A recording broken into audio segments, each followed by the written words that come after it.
This is Heart Rhythm TV, and I am joined by a very good buddy, friend, confidant, Will Sauer, the director of EP at Brigham and Women's. Sometimes you meet people through EP, obviously, as we have a community, and Will and I have really become close friends. We talk about a lot of things that are not EP, and we often will call each other on ways to work in our respective time zones and basically unload or download from each other. And it's so important to be able to have someone that's going through what you're going through and you can just riff off of. And I really appreciate the friendship we've evolved. And thanks for being here. Thanks, Rod. Yeah, likewise, I appreciate our friendship.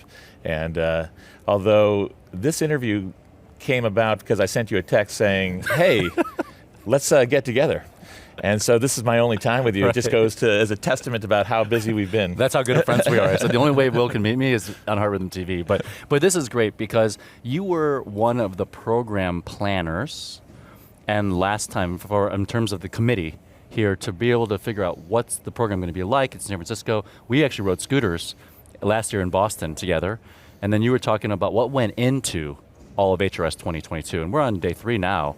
What went into it, and what did you like from it? What do we do differently this year? Yeah, so first of all, I've been involved with HRS for a while, and I've been on a number of different committees. By far, the best, the most fun, the area that I felt like I had the most impact in was on the program committee. And I took it very seriously, and I think that a lot of the people who attend the meeting maybe don't realize what goes on for a year behind the scenes. Right, yeah. Behind the scenes. So we have all the different tracks. We have the committee heads that meet with the people in charge of those tracks, and we're really working hard to get the content that that HRS members want. And we've got a lot of suggestions that come in. And I think that it's important that HRS members know that we look through every one of those suggestions, so they come through, we get those suggestions, we filter through those and take them seriously.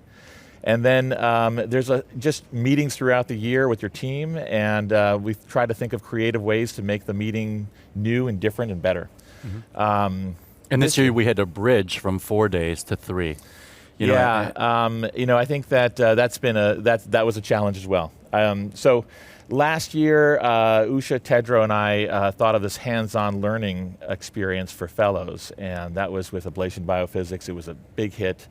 We had to turn a lot of fellows who wanted that session away just so we could make it a good session. This year we expanded it with cardiac anatomy, as well as ablation biophysics, and today we're doing mapping. So that's an example of how we've come together to think of something new and different.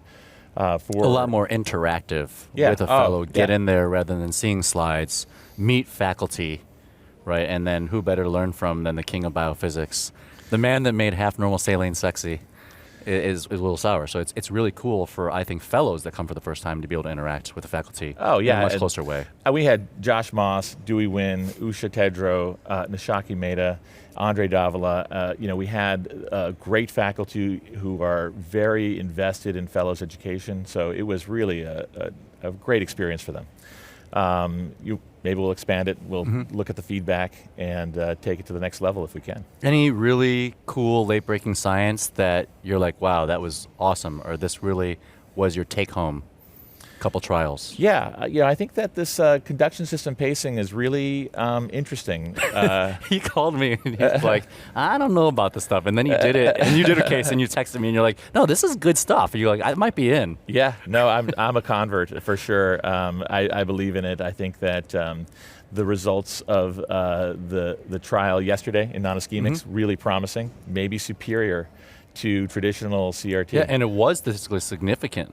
Superior. It was the first one that actually has, but it's 20 and 20 in China non-ischemics. So I think it's promising. I think that some of the work that you presented, that we were part of, the cardio-neural ablation registry, very exciting. I mean, this is a population of patients who, for I don't know how many years, we just threw up our hands and said, I don't know how I can help you. Now we have some real solutions that could work. And we want to thank Sonny Kapoor, one of your teammates, for contributing his cases, and Brigham was even featured on the Today Show for new fainting therapies, looking and highlighting this new treatment. So cardio-neural ablation has potential We got to move slow, not overpromise.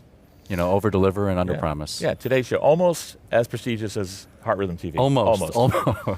But that was a nice thing for Sunny to be able to explain that procedure and maybe have an impact on patients who are looking for that therapy. And actually, we had Hiroshi Nakagawa, who talked a little bit about PFA. You're a biophysics guy. And I was impressed that he was talking about how you have to have contact, not a huge mystery, that you can't be floating in a blood pool, but it was contact dependent. I don't know what your thoughts are on that. But the more contact he had, the larger the lesion was. Obviously plateaued. But I think there's so much to learn still about PFA. I'm glad you brought that up. That is another exciting part of this meeting. The abstract sessions that are talking about PFA, it's exciting to see that new technology. I think some of the work showing repeated applications having a benefit. I think Hiroshi's work on the contact is going to be important. I'd love to see how it's going to work in VT. A lot of what we've been looking at is for pulmonary vein isolation.